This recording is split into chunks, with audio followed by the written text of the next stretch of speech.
जिंदाबाद बीजेपी जिंदाबाद जिंदाबाद जिंदाबाद बीजेपी जिंदाबाद जिंदाबाद जिंदाबाद। কংগ্রেস ছেড়ে বিজেপিতে যোগদান করলেন পূর্ব ধলাইয়ের মনিয়ারখাল জিপির অর্ধ শতাধিক মানুষ। বিধায়ক নিহার রঞ্জন দাসের উপস্থিতিতে আনুষ্ঠানিকভাবে বিজেপিতে যোগ দেন তারা। বিধায়ক সহ অন্যান্যরা দলীয় উত্তরীয় ও টুপি পরিয়ে তাদের দলে স্বাগত জানান। বৃহস্পতিবার আমরাঘাট স্থিত পালংঘাট মণ্ডল বিজেপির কার্যালয়ে যোগদান সভা অনুষ্ঠিত হয়। মণ্ডল সভাপতি অপূর্ব দাসের পৌরোহিত্য আয়োজিত সভায় অন্যান্যদের মধ্যে উপস্থিত ছিলেন ধলাই বিধানসভার নির্বাচনের আহ্বায়ক শীতাংশু দাস, প্রভারী রাহুল ভট্টাচার্য, পরেশ তাঁতি, স্বপন দাস, অজয় কৃষ্ণ দেব প্রমুখ। বক্তব্য রাখতে গিয়ে বিভিন্ন বক্তারা বিজেপির সরকারের উন্নয়নমূলক কাজকর্মের পাশাপাশি বিধায়ক নিহার রঞ্জন দাসের কাজকর্মের প্রশংসা করেন। এরই প্রতি আকৃষ্ট হয়ে বিজেপিতে যোগদান করায় নবাগতদের সাধুবাদ জানান। এদিকে বক্তব্য রাখতে গিয়ে বিধায়ক বলেন, মনিয়ারখাল থেকে অর্ধশত মানুষ বিজেপিতে যোগদান করায় সেখানে দল আরও শক্তিশালী হবে। বিধানসভা নির্বাচনকে সামনে রেখে দলের নীতি আদর্শ মেনে তারা কাজ করে যাবেন বলে আশা প্রকাশ করেন তিনি। ভারত মাতা কি মনোজ শুক্লবৈদ্য, মুকুল নায়ক, মুকুল নায়ক, বাহাদুর, ধন বাহাদুর, উনিও বাগানের সম্পাদক।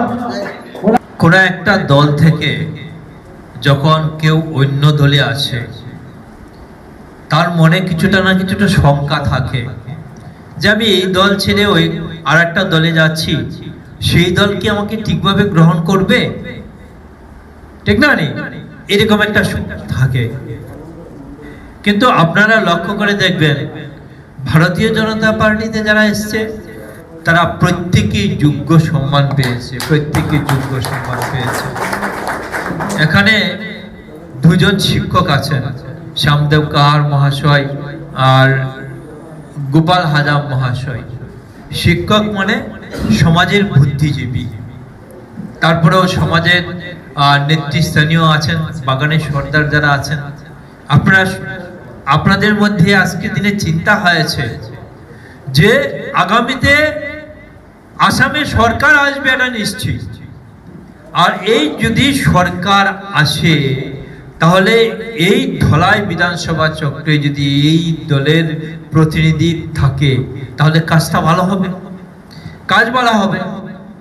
আজকের দিনে ডক্টর হিমন্ত বিশ্ব শর্মার নেতৃত্বে যেভাবে আসামের উন্নয়ন হচ্ছে, এই উন্নয়নকে এগিয়ে নিয়ে যেতে হবে। আর তার জন্য কিন্তু আজকের দিনে একেবারে সাধারণ মানুষ উপলব্ধি করছে যে এই সরকারকে আবার আনার দরকার। 26-এ যাতে এই সরকার আবার আসে। অ্যাডভান্টেজ আসাম 2-তে 5,19,000 কোটি টাকা এই আসামে ইনভেস্ট হবে বিভিন্ন উদ্যোগপতির মাধ্যমে। উনি বিদেশ যাচ্ছেন বা ভারতের বিভিন্ন উদ্যোগপতিদের সঙ্গে বিভিন্ন সময় মিটিং করছেন। এবং আমরা একটা জিনিস লক্ষ্য করেছি, ইতিমধ্যে 1,43,000 কোটি টাকার কাজ কিন্তু আসামে শুরু হয়েছে। 81টি প্রজেক্টে বিভিন্ন উদ্যোগপতিরা এখানে আসামে ইনভেস্ট করছে। আমাদের জাগির রোডে কি হচ্ছে, সেমিকন্ডাক্টর প্রজেক্ট হচ্ছে। সেমিকন্ডাক্টর প্রজেক্ট এখানে মোবাইলের চিপে লাগবে, ল্যাপটপের চিপে লাগবে, ল্যাপটপে লাগবে, চিপ তৈরি হবে। এই সেমিকন্ডাক্টর প্রজেক্ট যদি এখানে হয় অন্তত 27,000 ছেলে মেয়ে এখানে চাকরি পাবে। একটা ইন্ডাস্ট্রিতে 27,000 ছেলে মেয়ে চাকরি পাবে। এরকম আরো অনেকগুলো হবে। হলে একদিন আমরা দেখব এই ডক্টর হিমন্ত বিশ্ব শর্মার নেতৃত্বে এই আসামে আরো উদ্যোগ আসবে এবং বাহির থেকে ছেলেরা আসবে আসামে চাকরি করার জন্য। আসামের ছেলেরা বাইরে যাওয়া বন্ধ হবে। আজকে আপনারা যারা এসেছেন দলের প্রতি আনুগত্য রাখবেন, দলকে ভালোবাসবেন, দলের যেটা নিয়ম নীতি নির্দেশিকা সেটা মেনে আপনারা চলবেন। একদিন দেখবেন যে আপনারাও এখানে ভালো ভালো দায়িত্ব আপনারা পাবেন। এটা মিথ্যা যে এখানে কংগ্রেস থেকে আসার পর বিজেপি কোনো পাত্তা দেয় না, বিজেপি কোনো গুরুত্ব দেয় না, একদম ভুল কথা, একদম ভুল কথা।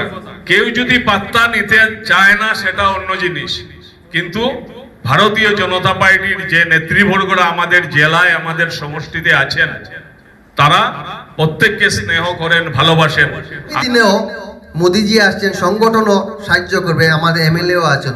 আপনারা মোদিজিকে দেখতে যেতে হবে এবং আমাদের ভারতীয় জনতা পার্টি যে কথাগুলি মোদিজি বলবেন এগুলো আমরা শুনবো। আমরা এই জীবনে এই উনার কথাগুলা বাক্যগুলা আমরা জেনে স্মরণ করে আমরা জীবনকে আরো এগিয়ে নিতে যেতে পারি। জিন্দাবাদ জিন্দাবাদ। আসামের মুখ্যমন্ত্রী ডক্টর হিমন্ত বিশ্ব শর্মা জিন্দাবাদ জিন্দাবাদ জিন্দাবাদ। ধলাইয়ের সর্বপ্রিয় বিধায়ক নিহারঞ্জন দাস জিন্দাবাদ জিন্দাবাদ জিন্দাবাদ। ধলাইয়ের সর্বপ্রিয় বিধায়ক নিহারঞ্জন দাস জিন্দাবাদ জিন্দাবাদ জিন্দাবাদ। বিজেপি জিন্দাবাদ জিন্দাবাদ জিন্দাবাদ। শিলচরের সাংসদ পরিমল শুক্লবৈদ্য জিন্দাবাদ জিন্দাবাদ জিন্দাবাদ। শিলচরের মাননীয় সাংসদ পরিমল শুক্লবৈদ্য জিন্দাবাদ জিন্দাবাদ জিন্দাবাদ। বিজেপি জিন্দাবাদ জিন্দাবাদ।